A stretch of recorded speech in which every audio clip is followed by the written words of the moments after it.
नमस्कार मित्रांनो.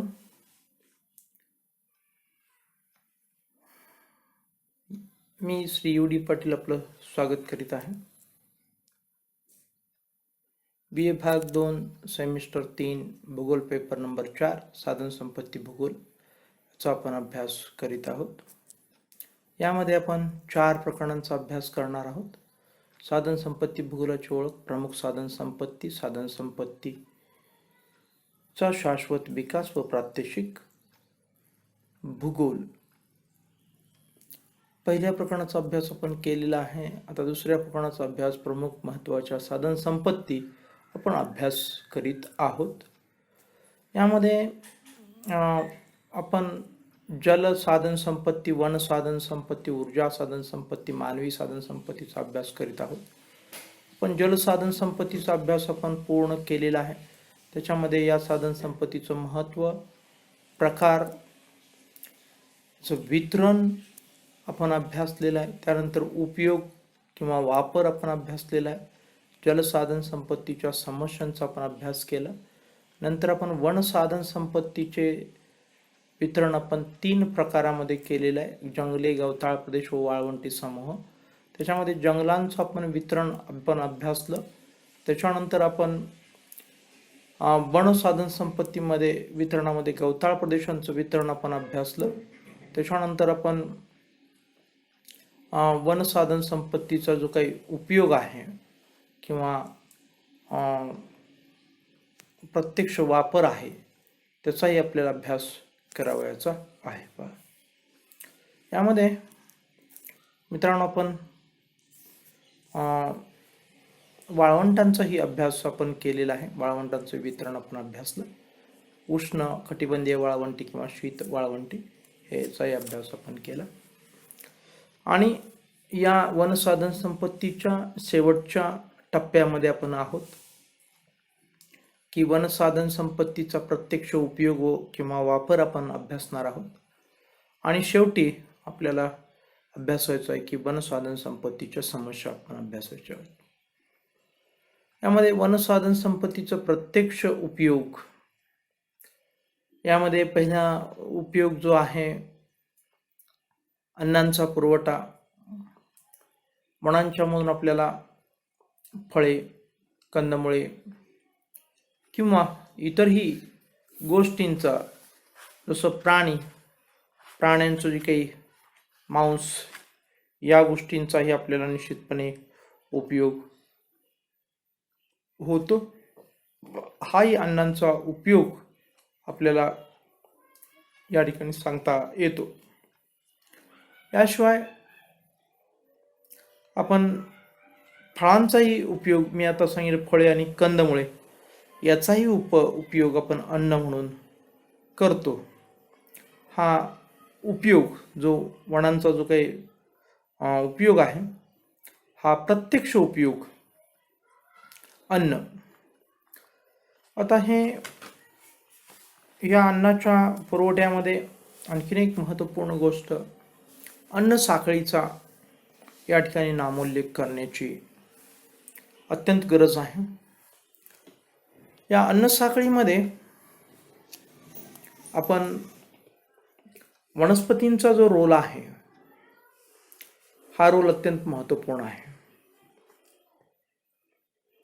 पण आता म्हणाल की फळे किंवा कंदमुळे किंवा इतर काही अन्न म्हणून जे काही घटक असतील, विशेषतः वनस्पतीकडून प्राप्त होणारे, तर यामध्ये आपण पाहतो की अन्न म्हणजे ऊर्जा. आणि ही ऊर्जा मित्रांनो आपल्याला सूर्यापासून मिळत असते. आणि सूर्यापासून उष्णता मिळत असताना वनस्पती या सूर्यप्रकाशांच्या साहाय्यानं वातावरणातील कार्बन डायऑक्साईडच्या मदतीनं स्वतःचं अन्न स्वतः तयार करतात. परंतु मानवाला व इतर सजीवांना अशा प्रकारचं हे अन्न किंवा ऊर्जा, स्वतःला लागणारी ऊर्जा स्वतः तयार करता येत नाही. आणि यासाठी मानवाला किंवा इतर सजीवांना वनस्पतीवरती अवलंबून राहावं लागतं किंवा दुसऱ्यावरती अवलंबून राहावं लागतं. तर अन्न ही जी काही मूलभूत गरज आहे, ही गरज मानवाची प्रत्यक्षपणे वनाकडून अन्नाचा पुरवठा होतो आणि ही गरज पूर्ण होते. तर अन्न साखळीमध्ये सूर्याकडून प्रथम ऊर्जा वनस्पती आणि ही वनस्पती प्रकाश संश्लेषण प्रक्रियेद्वारे स्वतःचं अन्न स्वतः तयार करते आणि नंतर ती मानवासारख्या इतर शाकाहारी प्राण्यांना त्याचा पुरवठा करते. म्हणजे अन्नाचा पुरवठ्यामध्ये वनस्पतीचा रोल जो आहे तो अत्यंत महत्त्वाचा रोल आहे. आणि ही जी काही ऊर्जा आहे, ह्या ऊर्जेचं सौर ऊर्जेचं रूपांतर योग्य त्या अन्नामध्ये करून ती मानवाचं उदरभरण करते. त्याच्यानंतर आहे इंधन पुरवठा.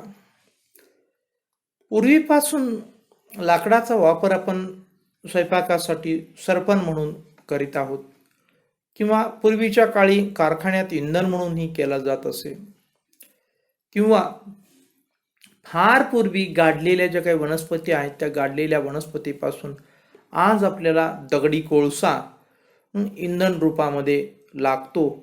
तो दगडी कोळसा जो आहे तो खाणीतून आपल्याला प्राप्त होतो, परंतु तो प्राप्त होण्यासाठी आपण वनस्पतींचाच कच्चा माल म्हणून उपयोग झालेला आहे. म्हणजे पूर्वी काही भूगर्भामध्ये हालचाली घडल्या आणि त्या हालचाली घडल्यानंतर भूकंप किंवा ज्वालामुखी यासारख्या प्रक्रियेतून प्रचंड मोठ्या प्रमाणात उलथापालथ होऊन नैसर्गिक वनस्पती गाडल्या गेल्या आणि या गाडल्या गेलेल्या वनस्पतीवरती प्रचंड असा दाब पडून त्या ठिकाणी दगडी कोळशाचा निर्मिती झाली आणि या दगडी कोळशाचा वापर मग इंधन म्हणून आपल्याला आज होतोय. पहा, तर हा जो काही आपल्याला इंधन म्हणून पुरवठा होतो प्रत्यक्ष आणि अप्रत्यक्षरित्या, म्हणजे अप्रत्यक्ष म्हणजे दगडी कोळशापासून, अर्थात ह्याही दगडी कोळसा वनस्पतीपासूनच तयार होत आहे. प्रत्यक्ष उपयोगामध्ये वनस्पती निवाऱ्यासाठी ही वनस्पती उपयोगी येते. आपण पाहतो की उन्हाळ्यामध्ये विशेषतः आपल्याला अधिक गरज भासते. प्रचंड ऊन असतं, पावसाळ्यामध्ये प्रचंड पाऊस असतो. अशा वेळी जे काही प्राणी आहेत, सजीव आहेत किंवा आपल्यासारखा मानवसुद्धा जेव्हा आपलं घर सोडून बाहेर पडलेला असतो, तो जेव्हा प्रचंड असणारं जे काही ऊन आहे किंवा प्रचंड असणारा पाऊस आहे त्यापासून स्वतःचं रक्षण करण्यासाठी निवाऱ्यासाठी वनस्पतींचा आसरा तो घेतो. हा एक भाग झाला. दुसरा भाग की स्वतः मानव हा बुद्धिमान असल्यानं स्वतःचा निवारा स्वतः तो तयार करतो. मग कधी तो झोपडी बांधतो, कधी कच्चं घर बांधतो, कधी महाल उभा करतो किंवा कधी सर्वसामान्य घर बांधतो. ह्या सर्व गोष्टीमध्ये निवाऱ्यासाठी तो मित्रांनो निवारा उभा करत असताना मग ती झोपडी असेल किंवा कच्चं घर असेल, साधं घर असेल किंवा महाल असेल, याच्या निर्मितीमध्ये त्याला लाकडाचा आधार घेऊन तो काय करतो, घराची निर्मिती करतो किंवा त्यासाठी त्याला लाकूड उपयुक्त येतं आणि हे लाकूड आपल्याला वनस्पतीपासून प्राप्त होतं असं आपण या ठिकाणी म्हणू शकतो. आणि लाकडांचा विशेषतः पर्यावरणामध्ये सभोवताली जे काही उपलब्ध आहे त्याच्या साह्यानं जेव्हा आपण घरं बांधतो तेव्हा मित्रांनो विशेषतः एक गोष्ट होते की ते घर पर्यावरणाला पूरक असं घर असतं. म्हणजे परिसरामध्ये आपल्या पुष्कळ मोठ्या प्रमाणात लाकूड उपलब्ध असेल तर लाकडाचा वापर आपण केला पाहिजे किंवा दगड उपलब्ध असेल दगडांचा वापर केला पाहिजे, माती उपलब्ध असेल मातींचा वापर आपण केला पाहिजे, उपलब्ध मातीचा. किंबहुना हे तिन्ही घटक उपलब्ध असतील तर लाकूड, माती आणि आपण दगड यांचा संयुक्त वापर करून जर आपण निवारा तयार केला तर तो निवारा पर्यावरणपूरक निवारा असतो. म्हणजे असं की उन्हाळ्यामध्ये आपल्याला त्याच्यामध्ये उकडणार नाही आणि थंडीमध्ये आपल्याला त्याच्यामध्ये थंडी वाजणार नाही अशा प्रकारचा पर्यावरणपूरक निवारा असं त्याला म्हणता येतं. याशिवाय नंतरचा जो उपयोग आहे वनस्पतींचा फर्निचरसाठी, जे काही आपण घर उभा केलेला आहे किंवा ऑफिस उभा केलेला आहे किंवा महाल उभा केलेला आहे, यामध्ये लागणारं जे काही आपल्याला कपाट असेल, टेबल असेल, खुर्ची असेल किंवा इतर काही लाकडी वस्तू असतील, पलंग असतील किंवा कार्यालयीन काही वस्तू असतील, तर या सर्व वस्तू तयार करण्यासाठी लाकडाचा उपयोग होतो. आणि हे लाकूड फर्निचर, जे लाकूड आहे, या ज्या वस्तू आहेत या वस्तूलाच आपण फर्निचर म्हणतो. म्हणजे फर्निचर तयार करण्यासाठी लाकडांचा उपयोग होतो. यानंतर आपण पाहतो वाहन निर्मितीसाठी. वाहन निर्मितीसाठी सुद्धा मित्रांनो लाकडाचा वापर केला जातो. विशेषतः जहाज बांधणीमध्ये जहाज पाण्यावरती तरंगत असतं, या जहाज बांधणीमध्ये मोठ्या प्रमाणात लाकडाचा वापर होतो. आणि रेल्वेमध्ये आपण पाहतो की लाकडाचा वापर केला जातो. स्लीपर्समध्ये जे काही रूळ आहेत, रुळांचा बॅलन्स राखण्यासाठी सुद्धा लाकडाचा उपयोग केला जातो. ट्रक जे आहेत, ह्या ट्रकची जी काही आपण केबिन बनवायचे किंवा बॉडी बनवायची, हे आपण ट्रक बांधणीसाठी सुद्धा लाकडाचा उपयोग केला जातो. होड्या बांधण्यासाठी, तरापे तयार करण्यासाठी किंवा फल्ले किंवा नाव किंवा बोटी, म्हणजे हे सर्व गोष्टी तयार करताना आपण पाहतो की लाकडाचा वापर केला जातो. म्हणजे वाहन निर्मितीसाठी लाकडाचा उपयोग केला जातो. आणि यानंतर आहे तो कापड निर्मितीसाठी सुद्धा आपण बघतो की लाकडाचा उपयोग होतो. मग त्याच्यामध्ये आपण अर्थात लाकूड म्हणजे म्हणण्यापेक्षा असं म्हणूया की कापड निर्मितीमध्ये आपण वनस्पतीचा उपयोग होतो. त्याच्यामध्ये आंबाडी असेल, ताग असेल किंवा घायपात असेल, नारळ असेल इत्यादीपासून धागे तयार होतात. आणि यापासून अनेक प्रकारचं जे काही कापड आहे ते कापड तयार होतं. आणि त्या अनेक प्रकारचं जे काही कापड, मग ज्यूटपासून ते अगदी इतर छोट्या मोठ्या प्रकारचं जे काही महत्त्वपूर्ण कापड असेल, हे कापड वनस्पतीपासून तयार होतं पहा. आणि सर्वात शेवटी आपण औषध निर्मितीसाठी सुद्धा आपल्याला लाकडांचा उपयोग झालेला पाहायला मिळतो पहा. औषध निर्मितीमध्ये आपण विशेषतः जे काही मध असतो, मोह असतो, लाक असते, राळ असते, डिंक असते, चंदन असतो, हिरडा असतो, बेहडा असतो, अशा काही वनस्पती आहेत. यातील बऱ्याचशाच वनस्पती ह्या औषधी वनस्पती आहेत. आणि वैद्य लोक यांचा वापर मानवी आरोग्य राखण्यासाठी करतात पहा. याचबरोबर पहा आणखीन एक महत्त्वपूर्ण गोष्ट की औषध निर्मितीचाही या ठिकाणी उल्लेख केल्यानंतर आपण खेळण्यांची निर्मिती किंवा शेती अवजारांची निर्मिती मध्ये सुद्धा लाकडांचा उपयोग होतो. बालकांच्यासाठी खेळणी, मग सावंतवाडीला जर आपण गेलात तर ते लाकडी खेळणी निर्माण करण्यासाठी प्रसिद्ध असणारं ठिकाण आहे. त्या ठिकाणी लाकडी खेळणी आपल्याला मोठ्या प्रमाणात तयार होताना पाहायला मिळतात. आणि ही लाकडी खेळणी मुलांच्यासाठी खेळण्यासाठी, त्यांच्या मनोरंजनासाठी उपयुक्त येतात पहा. याशिवाय काही शेतीची जी काही अवजार आहेत, ही शेतीची अवजारसुद्धा आपण पाहतो की लाकडापासून तयार होतात. ते कुळव असेल किंवा कुरी असेल, त्याला तिफन असं म्हणतात, या गोष्टी ज्या आहेत, किंवा लाकडी नांगर, या गोष्टी विशेषतः आपल्याला वनस्पतीपासून तयार झालेल्या पाहायला मिळतात. अलीकडं लाकूड आणि लोखंड यांच्या साह्यानं शेतकऱ्यांची अवजारं तयार होत आहेत. आणि अगदी अलीकडं आता आपण काही लोखंडीच अवजारही आलेली आपल्याला पाहायला मिळत आहेत पहा. याशिवाय पहा मित्रांनो, आणखीन एक महत्त्वपूर्ण गोष्ट प्रत्यक्ष उपयोगामध्ये इथं स्क्रीनवरती जरी तुम्हाला दिसत नसली तरी ती आहे की कागद निर्मिती. मऊ व हलक्या स्वरूपाचं जे लाकूड आहे, या मऊ व हलक्या स्वरूपाच्या लाकडापासून कागद तयार होतो किंवा कागदाचा लगदा तयार होतो.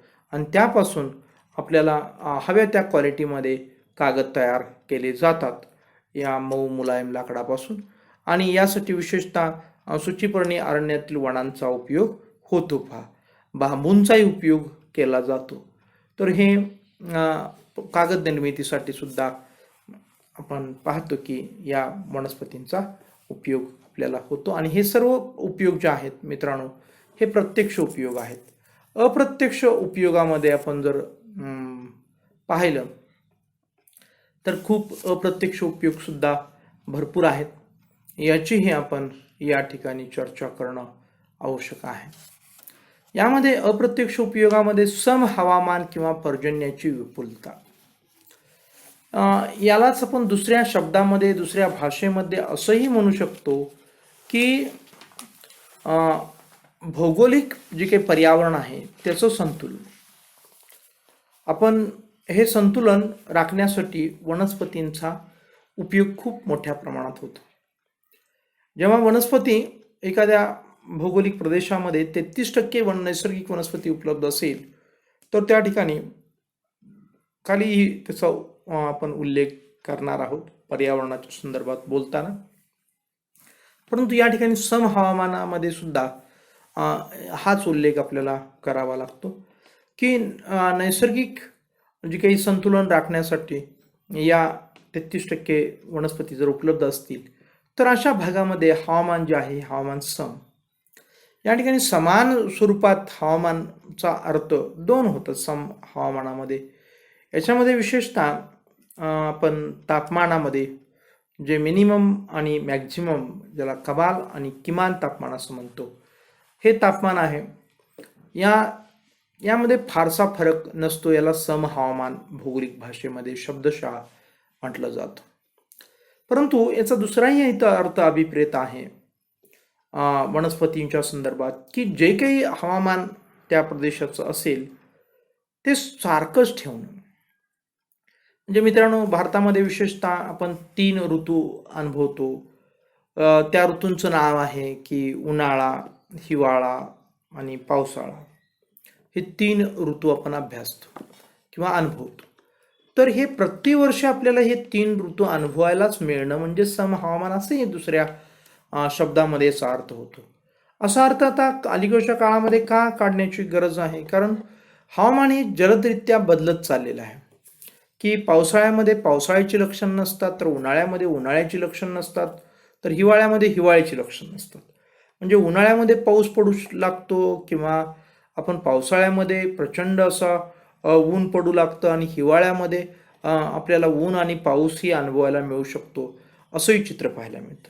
किंवा हे 3 ऋतू आपण आठवडा आपण सुद्धा अनुभवू शकतो. कधी एक आठवडा आपला उन्हाळ्याचा त्रास होऊ शकतो किंवा प्रचंड उष्मा आपल्याकडे असू शकतो. एक आठवडाभर आपल्याला थंडी असू शकते, आठवडाभर पावसाचं वातावरण असू शकतं. हे जे काही भिन्न वातावरण आहे किंवा विषम वातावरण आहे, वेगळ्या प्रकारचं वातावरण आहे, हे नैसर्गिक वनस्पतींचा अभाव असल्यामुळेच हे अशा प्रकारचं वातावरण निर्माण झालेलं आहे. अशा अर्थाने सम विषम हवामान असाही अर्थ आपण यातून अभिप्रेत आपल्याला आहे. आणि शब्दशः अर्थ सांगायचं झालं तर तापमानामध्ये जर आपल्याला कमाल आणि किमान तापमानामध्ये जे काही फरक असतो तो फरक कमी असेल तर त्याला सम तापमान असं म्हणतात, आणि जास्त जर फरक होत गेला तर त्याला विषम तापमान असं म्हणतात. आणि जेव्हा आपण समतापमान किंवा भौगोलिक पर्यावरणाचं संतुलन होतं तेव्हा पर्जन्याची विपुलता असते. त्या प्रदेशामध्ये जेवढा पाऊस पडण्याची आवश्यकता आहे हवामानानुसार, अर्थात वाळवंटामध्ये विपुलता असेल असं नाहीये किंवा कमी पर्जन्याच्या प्रदेशात विपुलता असेल असं नाहीये, परंतु जे काही हवामानानुसार अभ्यासकांनी ठरवून दिलेला आहे की एवढा पाऊस, अर्थात अभ्यासक ठरवत नसतात, निसर्गच ठरवतो की एवढा पाऊस या भागामध्ये पडतो, तर तेवढा पाऊस त्या ठिकाणी पडतो आणि पडतोच, तो पर्जन्यामुळे पडतो. आणि अधिकचा पाऊस सुद्धा तो पर्यावरणामुळे किंवा नैसर्गिक वनस्पतीमुळे पडतो. आणि अधिकचे जे काही आपल्याला पर्जन्य हवं असेल तर आपण अधिक वनस्पती लावल्यात तर आपल्याला अनुभवायला येते की अधिक वनस्पतींच्यामुळं अधिक पाऊस सुद्धा आपल्याला पडू शकतो का. याचबरोबर आपण अप्रत्यक्ष उपयोगामध्ये भूजल पातळी उंचावण्यासाठी सुद्धा या वनस्पतींचा उपयोग होतो. जेव्हा आपण पाहतो की प्रचंड मोठ्या प्रमाणात वनस्पतींचं आच्छादन असतं किंवा गवताळ कुरणांचं आच्छादन असतं, तेव्हा काय होतं की पडणाऱ्या पावसाचा प्रत्येक थेंब हा अडवला जातो आणि अडवला जातो आणि तो मुरवला जातो आणि म्हणूनच भूजल पातळी उंचावण्यास मदत होते मित्रांनो. हा भाग अत्यंत महत्त्वाचा आहे. भूजल पातळी उंचावली की अनेक समस्या सुटतात. विशेषतः जेव्हा पाऊस पडत नसतो तेव्हा त्या कालावधीमध्ये हे जे काही भूजल पाणी आहे, हे भूजल पाणी आपण कूपनलिकेद्वारा किंवा ज्याला आपण काय म्हणतो की उपसा सिंचन असं म्हणतो, याद्वारा किंवा तुमच्या शब्दामध्ये मोटर सबमर्सिबल पंप बसवून किंवा मोटर बसवून आपण या भूजल म्हणजेच बोरमधलं पाणी आपण काढतो आणि या बोरचं पाणी आपण वापरतो. ते पाणी जेव्हा पाण्याची टंचाई निर्माण होते तेव्हा पाणी आपण वापरतो.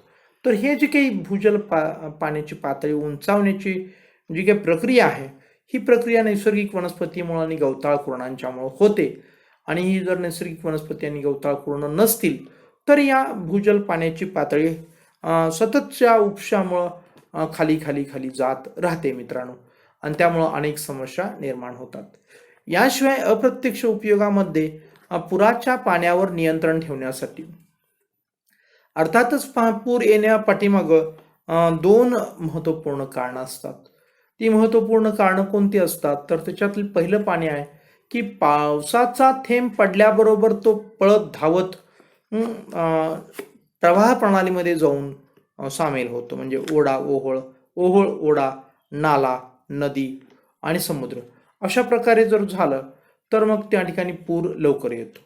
परंतु पावसाचं पाणी जर वनस्पतीद्वारा अडवलं गेलं तर त्यावरती काय होतं, थोडंसं नियंत्रण येतं आणि पावसाचं पाणी सावकाश या प्रवाह प्रणालीमध्ये उतरतं आणि मग पुराच्या पाण्यावरती नियंत्रण आपल्याला त्यात मिळवण्यामध्ये यश येऊ शकतं. पहा, दुसरं पूर येण्याच्या पाठीमागचं कारण असतं की नैसर्गिक वनस्पती नसल्यामुळं की काय होतं की पडणाऱ्या पावसाबरोबर आणि पाण्याच्या प्रत्येक थेंबाबरोबर माती जी आहे ही माती वाहून जाते आणि ही संपूर्ण माती जी आहे हे प्रवाहाच्या जे मार्ग आहेत, जो मग ओढा असेल किंवा नाला असेल किंवा नदी असेल, त्यामध्ये त्या नदी पात्रामध्ये जाऊन गाळ पडतं आणि मग हे पात्र गाळानंच भरून जातं आणि मग पाण्याला काय होत नाही, जागा राहत नाही आणि मग पाणी पात्राबाहेर पडतं.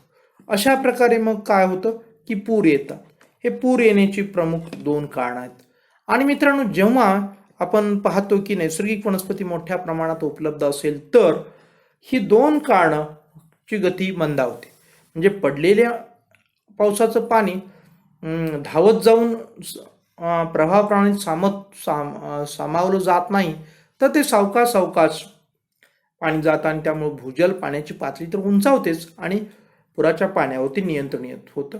आणि दुसरं म्हणजे की धूप जे आहे किंवा माती वाहून जाण्याची जी काही प्रक्रिया आहे, या प्रक्रियेवरती नियंत्रण होतं.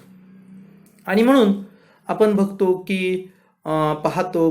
की पूर नियंत्रणामध्ये या नैसर्गिक वनस्पतींचा हातभार मोठा असतो. पहा, यानंतर आहे भूसंवर्धन आणि मृदेचा विकास. आताच आपण जी चर्चा केली ती पुन्हा भाग या ठिकाणी आलेला आहे की मातीचं संवर्धन आहे. ही मातीच्या संवर्धनामध्ये नैसर्गिक वनस्पतीचा रोल अत्यंत महत्त्वाचा आहे. माती जर गवताळ कुरणांनी माती जर नैसर्गिक वनस्पतीनं आच्छादलेली असेल तर त्या ठिकाणी भूसंवर्धन होतं किंवा मातीचा विकास होतो असं आपल्याला म्हणता येईल. आणि मग त्या मातीचा विकास झाला तर ही माती आपली माता ठरते, आपल्याला अन्न देते आणि ते अन्न मानवाचं पोषण करते.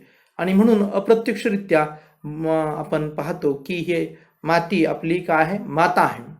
आणि ह्या नैसर्गिक वनस्पती आहेत, ह्या नैसर्गिक वनस्पती या असणाऱ्या भूसंवर्धनाचं कार्य करतात, मातीचं संवर्धनाचं कार्य करतात किंवा मातीचा विकास करतात.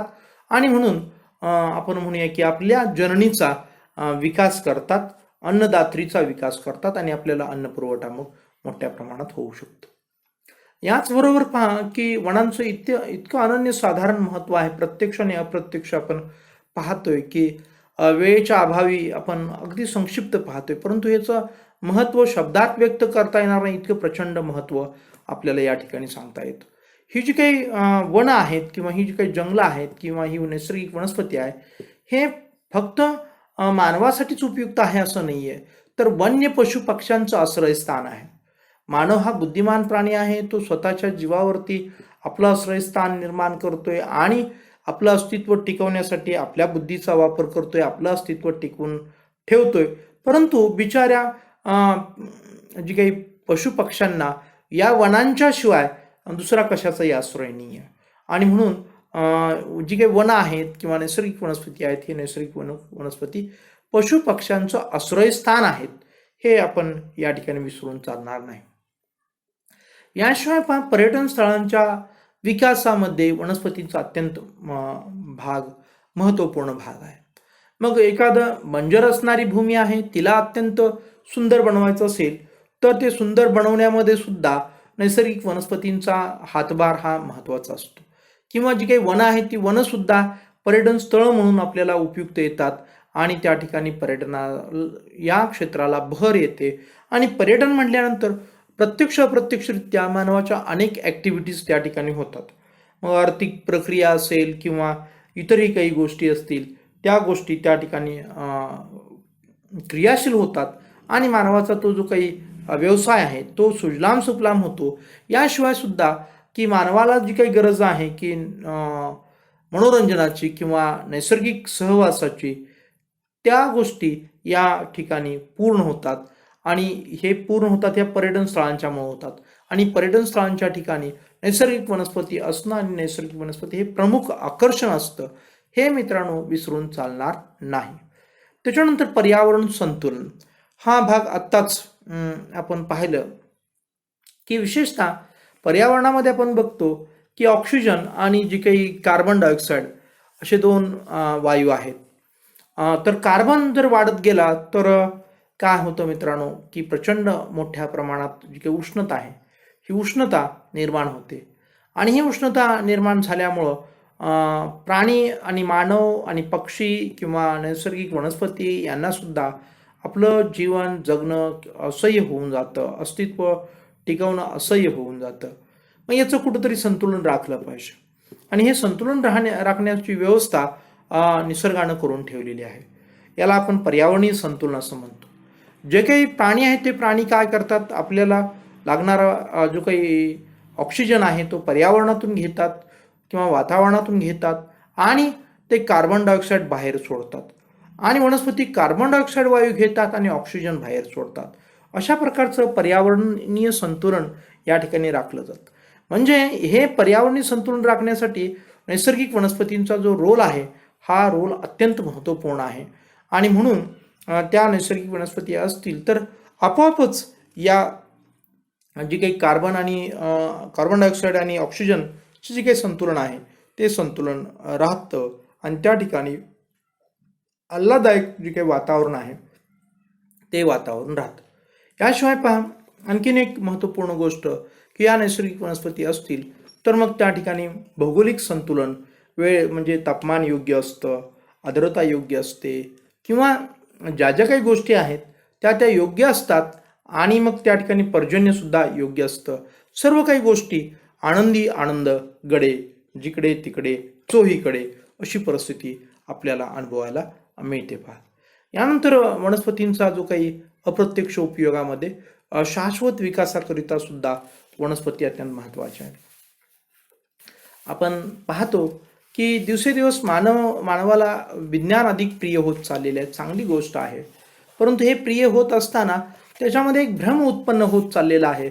आणि तो भ्रम कोणता आहे की आम्ही फक्त आमच्या बुद्धीच्या जोरावरती, आमच्या मनगटाच्या जोरावरती आम्ही काय करू शकतो, जगू शकतो. आम्हाला वनस्पतींची, आम्हाला पक्ष्यांची, आम्हाला प्राण्यांची गरज नाही आहे, अशा प्रकारचं एक भ्रम मानवामध्ये निर्माण होत चाललेला आहे.